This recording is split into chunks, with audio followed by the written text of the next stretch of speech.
Arms and elbows at odds, with fingers fanned, Chris tried to rearrange the words in some grammatical, if not logical, order. "Hey, watch it!" the intern shouted as one clue wafted to the floor. Flora Baumbach leaped from her chair at the next table, picked up the square of paper, and set it down before the trembling youngster. "I didn't see it," she announced loudly. "I really didn't see it," she repeated under the questioning gaze of her partner, Turtle Wexler. The word she had seen was plain. The players protected their clues more carefully now. Hunched over the tables, they moved the paper squares this way and that, mumbling and grumbling. The murderer's name must be there somewhere. The Westing Game by Ellen Raskin. Part 1. Who's gonna love this book? So this book is this wild and crazy, freewheeling murder mystery with an inheritance at stake, with a whole bunch of quirky characters. Many of them are kind of terrible people. Some of them are not.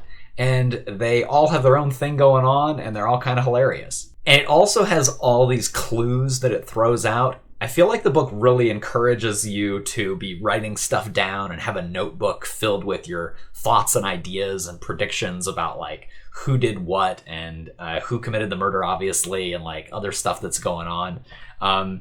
There's lots of fun clues throughout, and it also follows the characters as they try to piece together the clues, and they have false starts and then successes as well. And it's really fun to just see their journey and their interaction. So if that sounds good to you, you're going to love this book.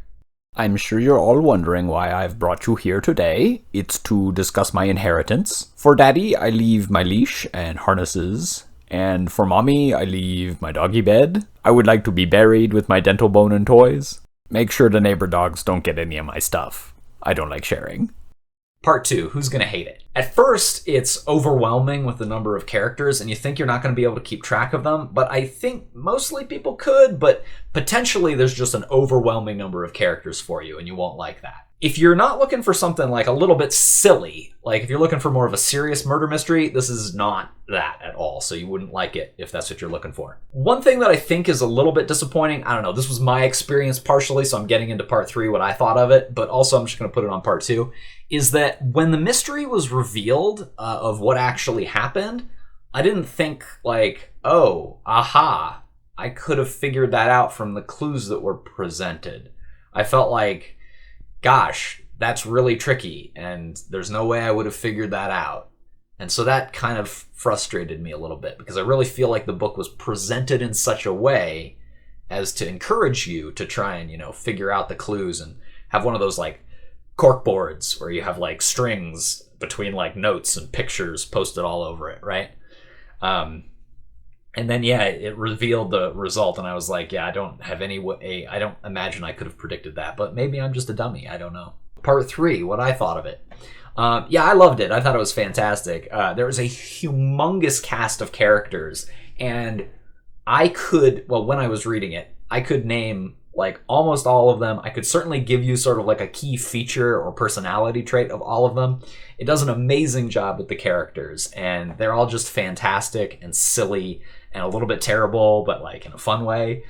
The clues that are presented are really fun, and it's fun to watch the characters try to piece them together. The book is pretty short, so if you're reading at a fairly reasonable pace, you would probably want to just like take long breaks and try and like piece the clues together yourself, and that might really slow down your reading of it.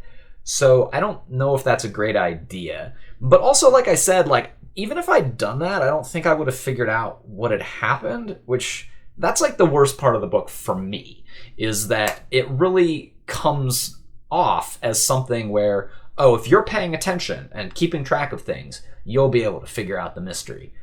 But I didn't feel like I could have once it was revealed. And I feel like I've really belabored that point, so I think I'm going to stop talking about that.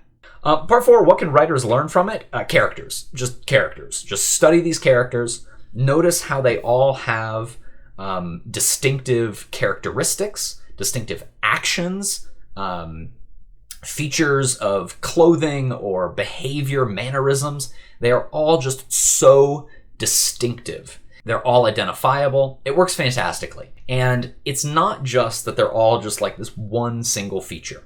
Now, more so toward the end, but there's at least a slight evolution and change in all I think, all the characters pretty much, from the beginning to the end.